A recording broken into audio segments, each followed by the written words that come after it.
So imagine your Globus company, some of you that are not performing as well as you would like. If somebody said, I'm going to come in and I'm going to buy some of your stock and I'm going to start telling you what to do.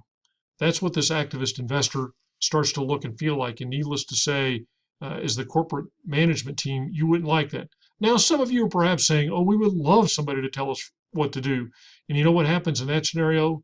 You just get fired. So you don't keep your job. They don't tell you what to do. They just get rid of you. So that's how this becomes very uncomfortable. The textbook no longer does as good a job of talking about some of the other people that play in this process. So regulators sometimes have a voice. For example, if you're a fan of Elon Musk and Tesla, you know that he has been slapped around a few times um, by the Security and Exchange Commission for inappropriate behavior for a publicly traded company. Don't underestimate the power of the business press. For example, for years, Apple was under attack by the business press for the working conditions in their Chinese factories. And they weren't technically their factories because they have a third-party assembler called Foxconn. And frankly, all those years, Steve Jobs just didn't care. He was so powerful that he just kind of flew above that fray and didn't worry about it.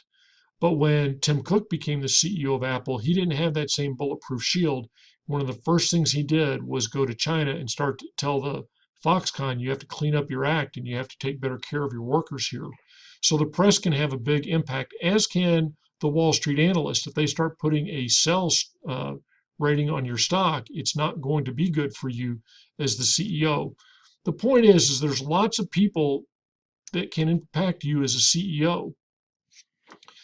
And you don't necessarily stand still, particularly in the wake of activist investors.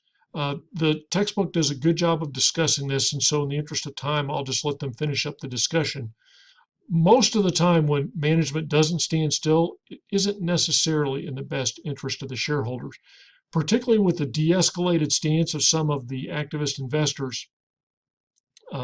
I think most management teams are finding it is better to try to work with these voices.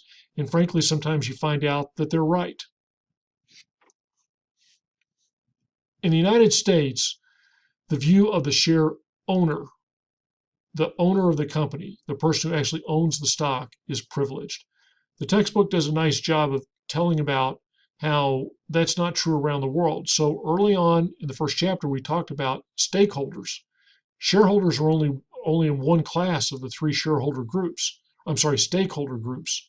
In Germany, for example, the banks are major investors and they own good chunks of a lot of companies, and that gives them power. They also talk about how they have basically two types of boards of directors in Germany, and the workers and the community leaders sit on one of those two boards, and it gives them quite a voice.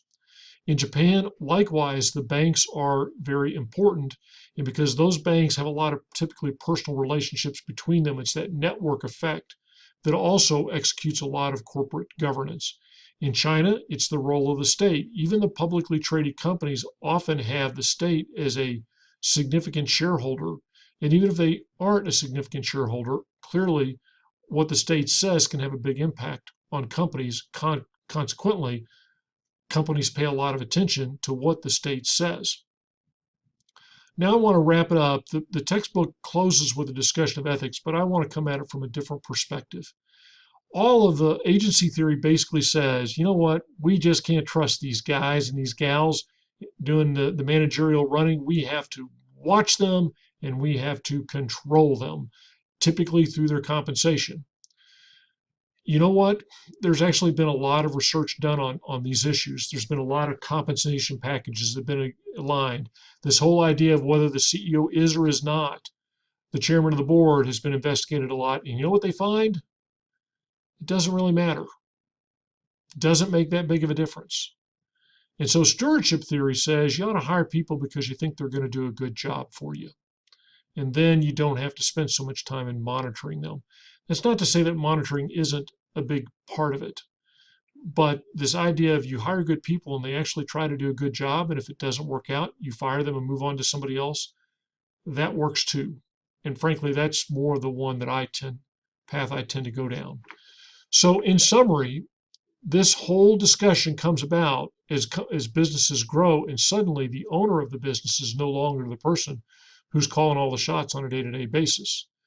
And in publicly traded companies, and even in some private companies, enter the board of directors, whose job it is to represent the owners, especially in cases where the ownership is very diluted, and then to exert some type of control by monitoring the managers, by controlling them with incentives. And then the board itself and the management team is often controlled by regulators and press. And so, to wrap it up, some of you are feeling heat today because your Globus company isn't doing as well as it should. You feel that pressure because you're worried about your grade. That's exactly the pressure they want CEOs to feel when they're not doing very well.